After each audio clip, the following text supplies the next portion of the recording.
Pada waktu itu, Abia, anak Yerobeam, jatuh sakit. Lalu Yerobeam berkata kepada istrinya, "Berkemaslah, menyamarlah, supaya jangan diketahui orang bahwa engkau istri Yerobeam, dan pergilah ke Silo. Bukankah di sana tinggal Nabi Ahia? Dialah yang telah mengatakan tentang aku, bahwa aku akan menjadi raja atas bangsa ini. Bawalah 10 roti, kue kismis, dan sebuli-buli air madu, dan pergilah kepadanya. Dia akan memberitahukan kepadamu apa yang akan terjadi dengan anak ini." Istri Yerobeam berbuat demikian. Ia berkemas, pergi ke Silo dan masuk ke rumah Ahia. Ahia tidak dapat melihat lagi, sebab matanya sudah kabur karena ia sudah tua. Tetapi Tuhan telah berfirman kepada Ahia, bahwasanya istri Yerobeam datang untuk menanyakan kepadamu perihal anaknya, sebab anak itu sedang sakit. Begini-begini harus kau katakan kepadanya. ketika perempuan itu masuk, berbuatlah ia seolah-olah ia orang lain. Tetapi segera sesudah Ahia mendengar bunyi langkah perempuan itu, sementara melangkah masuk pintu, berkatalah ia, "Masuklah, hai istri Yerobeam. Mengapakah engkau berbuat seolah-olah engkau orang lain? Aku disuruh menyampaikan pesan yang keras kepadamu. Pergilah, katakan kepada Yerobeam, beginilah firman Tuhan Allah Israel. Aku telah meninggikan engkau dari tengah-tengah bangsa itu dan mengangkat engkau menjadi raja atas umatku Israel. Aku telah mengoyakkan kerajaan dari keluarga Daud dan memberikannya kepadamu. Tetapi engkau tidak seperti hambaku Daud, yang tetap mentaati segala perintahku dan mengikuti aku dengan segenap hatinya, dan hanya melakukan apa yang benar di mataku. Sebab engkau telah melakukan perbuatan jahat lebih dari semua orang yang mendahului engkau, dan telah membuat bagimu Allah lain dan patung-patung tuangan, sehingga engkau menimbulkan sakit hatiku. Bahkan engkau telah membelakangi aku. Maka aku akan mendatangkan malapetaka kepada keluarga Yerobeam. Aku akan melenyapkan daripada Yerobeam setiap orang laki-laki, baik yang tinggi maupun yang rendah kedudukannya di Israel. Aku akan menyapu keluarga Yerobeam seperti orang menyapu tai sampai habis.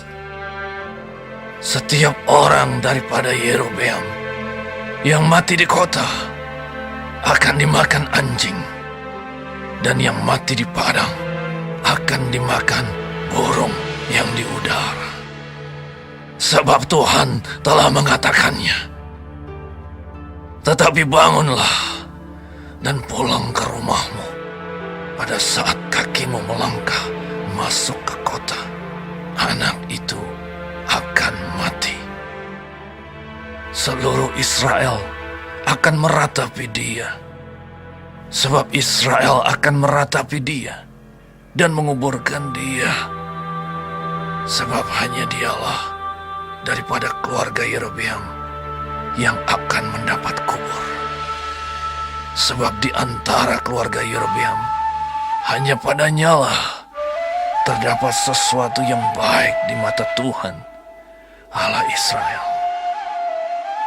Dan Tuhan akan membangkitkan baginya seorang raja atas Israel yang akan melenyapkan keluarga Yerobeam seperti kenyataan sekarang ini. Kemudian Tuhan akan menghajar orang Israel sehingga tergoyah-goyah seperti gelagah di air, dan ia akan menyentakkan mereka daripada tanah yang baik ini yang telah diberikannya kepada nenek moyang mereka. Ia akan menyerahkan mereka ke seberang sungai Efrat sana. Oleh karena mereka telah membuat tiang-tiang berhala mereka, dan dengan demikian menyakiti hati Tuhan. Ia akan lepas tangan terhadap orang Israel oleh karena dosa-dosa yang telah dilakukan Yerobeam dan yang mengakibatkan orang Israel berdosa pula. Sesudah itu bangkitlah istri Yerobeam dan pergi. Lalu sampailah ia ke Tirza. Pada saat ia masuk melangkahi ambang pintu rumah, matilah anak itu. Mereka menguburkannya, dan seluruh Israel meratapi dia sesuai dengan firman Tuhan yang diucapkannya dengan perantaraan hambanya, Nabi Ahia. Selebihnya dari riwayat Yerobeam, bagaimana ia berperang dan bagaimana ia memerintah, sesungguhnya semuanya itu tertulis dalam kitab sejarah raja-raja Israel. Lamanya Yerobeam memerintah ada 22 tahun. Kemudian ia mendapat perhentian bersama-sama dengan nenek moyangnya. Maka anaknya menjadi raja menggantikan dia. Adapun Rehabeam, anak Salomo, ia memerintah di Yehuda. Rehabeam berumur 41 tahun pada waktu ia menjadi raja. Dan 17 tahun lamanya ia memerintah di Yerusalem, kota yang dipilih Tuhan dari antara segala suku Israel untuk membuat namanya tinggal di sana. Nama ibunya ialah Naamah, seorang perempuan Amon. Tetapi orang Yehuda melakukan apa yang jahat di mata Tuhan, dan mereka menimbulkan cemburunya dengan dosa yang diperbuat mereka, lebih daripada segala yang dilakukan nenek moyang mereka.